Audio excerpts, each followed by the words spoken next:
All right. Thanks for joining us tonight. As the first, all the agents here in Planning District 6, which is Highland, Augusta, Bath, Rockbridge, and Rockingham County. We decided to put these relatively short, hopefully informative, and some educational programs together for the next couple weeks. So we're kicking it off here tonight. They'll be every Wednesday night at 7 for the next 7 weeks. So hopefully y'all can join us, and we'll try to record all of them too. So tonight, I'm Jeremy Dauber. I'm the dairy extension agent here in Rockingham County and cover the Shenandoah Valley.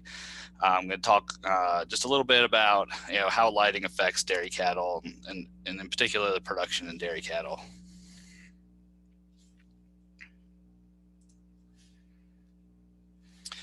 So does light affect production? So the perception of light suppresses the secretion of melatonin from the pineal gland.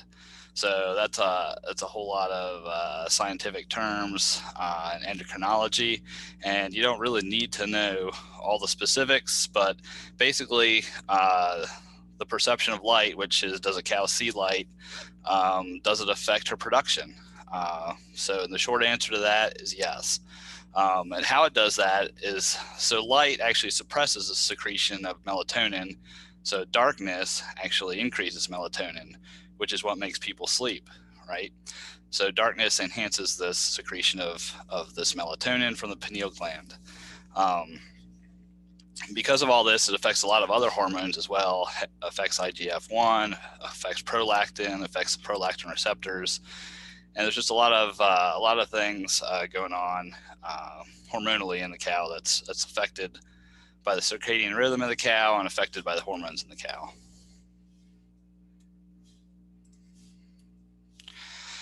So the pineal gland, so light, and then the pineal gland is this little gland here in the back of the brain. When there senses no light, darkness, it increases melatonin, and that's what makes people sleepy.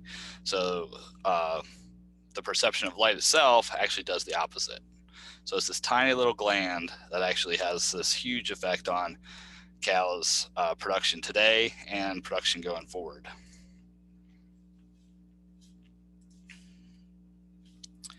So light has a positive effect on milk production. Research shows approximately a 5-pound increase in daily production for long day lighting versus short day lighting.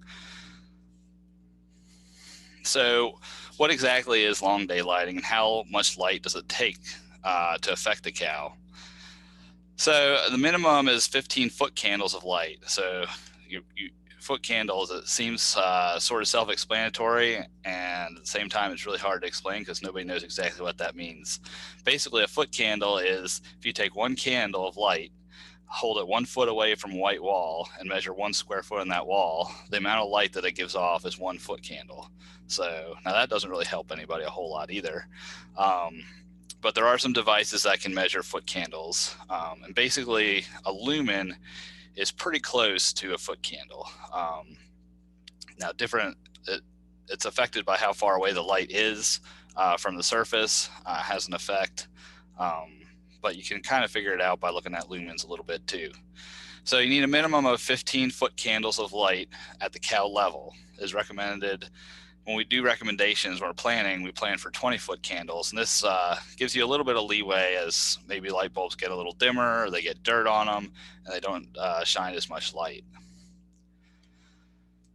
So for long day lighting, we need 16 to 18 hours of light and 6 to 8 hours of darkness. And the darkness needs to be uninterrupted, and that's pretty important. So it's really important for this circadian rhythm to be consistent from day to day. Most of us know cows like consistency, and it's no different when we're talking about light, especially if you want to have a significant effect on their production over a long period of time.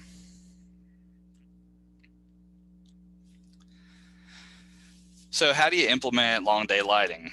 So obviously you got to buy lights. I'm not going to go into all the different types of lights there are, but I will say just do your research on your lights. You don't have to buy the most expensive lights, but buy good lights that are going to last, and lights that give off the amount of light that you need for your area. So Use a timer. This ensures the light goes on and off at the same time every day. It also saves on labor. You don't have to remember to turn the switch. You don't have to be out there in the morning, in the evening at the exact time. So timers can be really cheap. For $30, $40, you can buy a pretty good timer, put it right on your line, and it'll keep a consistent light all year long. You can use a light sensor. Most farms do this mostly to save energy.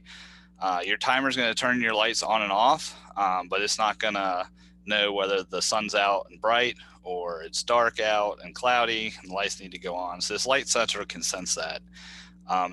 It'll turn your lights off during the brightest time of the day and save electricity. So again, this is just an energy efficiency use. It doesn't really affect the cows as long as they have this consistent light all day long. So LED lights, the technology of LEDs has really come a long way. It's really amazing what kind of LEDs you can have out there now, and I'd probably highly recommend going with some type of LED light.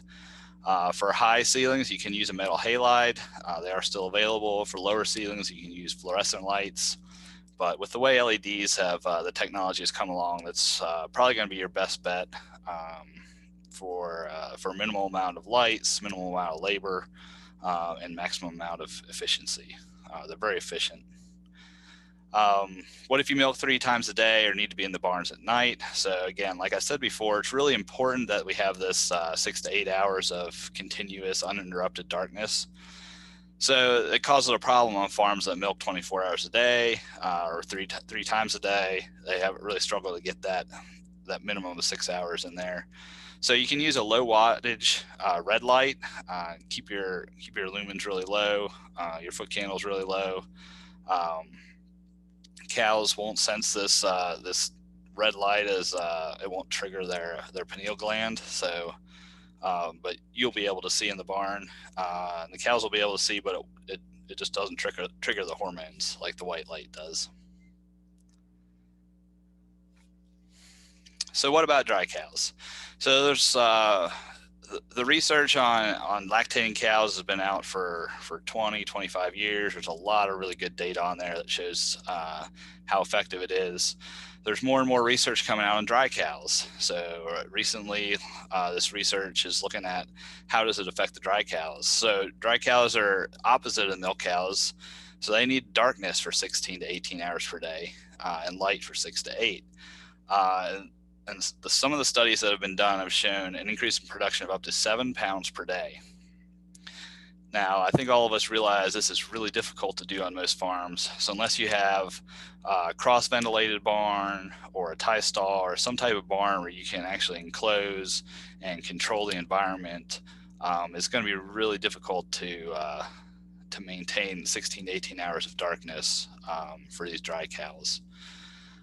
But if you can do it, obviously there's a significant advantage in this. So you know, if you can have, and if you think about it, we all talk about the spring flush of milk. Well, these are, you know, the cows that are peaking in the spring or cows that were dry in the winter when they had more hours of daylight. So the days are getting longer, so they're getting more light stimulation. They were dry in the darker period. So maybe some of these things that we kind of thought had other reasons for being a spring flush is actually has to do with these natural circadian rhythms of the cows. So the response from more darkness for dry cows is greater mammary development during the dry period. It also helps to improve immune function in some of the studies have shown, and helps with prolactin receptors in the mammary gland. So it really does a lot of things for the cow, even though it's kind of difficult to manage on most farms. So what are some of the costs, and is it profitable? So your biggest cost is going to be the purchase and installation of lights. You know, many farmers can install them themselves. That'll help, but it's still going to be a pretty significant cost to install the lights. Like I said, the timer, you can get one of those for $30 to $40. Light sensors are not really that expensive. With the newer LED technology, the energy cost is less significant than the actual purchase and installation cost. We used to be really concerned about how much energy it was going to cost, but with this new LEDs, we're just a lot less concerned about that than we are about the initial cost and how long they'll last.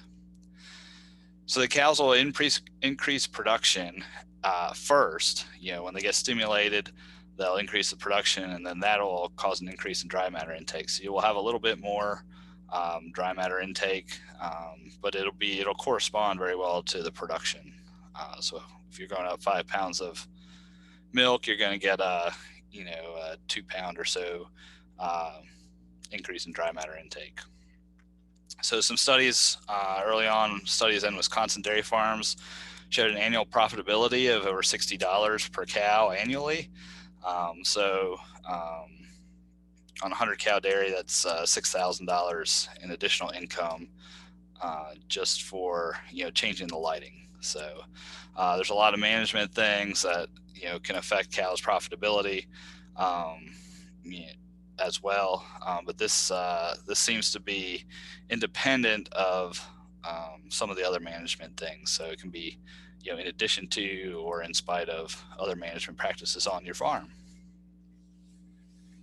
So the purchase and the installation of lights is going to be expensive, but it should be less than that per 100 cows. So you're looking at basically a 6-month payback most of the time using this technology. So heifers, does it matter for heifers? There are some studies that show the long daylight, again, the 16 to 18 hours, will increase weight gain and skeletal size in heifers. This may have a positive impact on first lactation production. I think there's a lot of studies out there that show the faster you can grow heifers, the more production you get in the first lactation.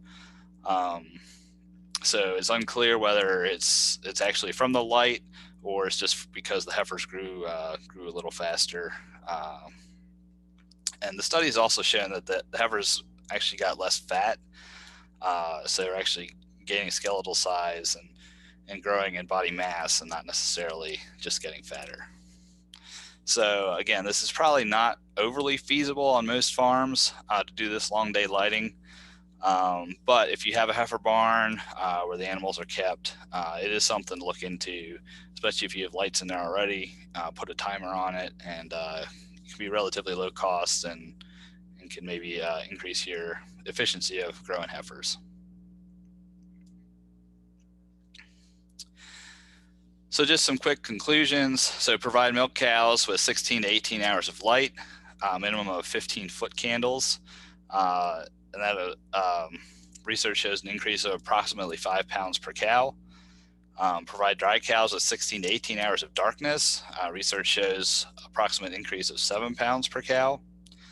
Use timers and light sensors to maintain consistency and save labor. So it's really important that you do the same thing every day for these cows. Long day lighting has been well researched. There's a lot of data out there. It all shows positive impact on cows. And one of the things I like to tell farmers, if you're skeptical of it, most farms have lights in their barn. If you have enough light to do it, start in the fall, in October, November. If you do it for a few weeks, you will see an immediate response in milk production by using the long day lighting.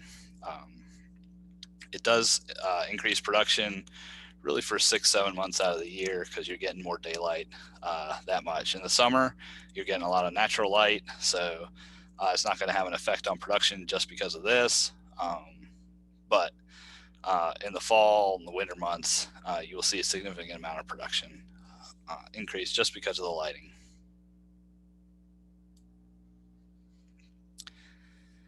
So here's a long list of references. Feel free to go to any of these sites. And there's my contact information, my email, phone number. Feel free to reach out to me at any point in time.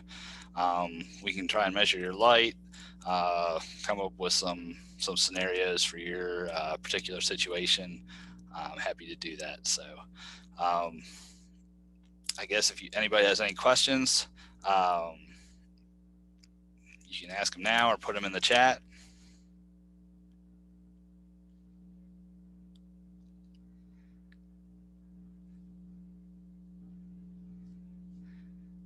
And if not, thanks so much for getting on tonight. Again, and hopefully you're able to use some of this information. And it is recorded. So you can, I'll try and email it out to everybody that registered. And hopefully you'll join us next week for our firehouse chat or fireside chat at 7 o'clock next Wednesday. Jason Cooper, our horticulture agent, is going to be talking about the spotted lanternfly.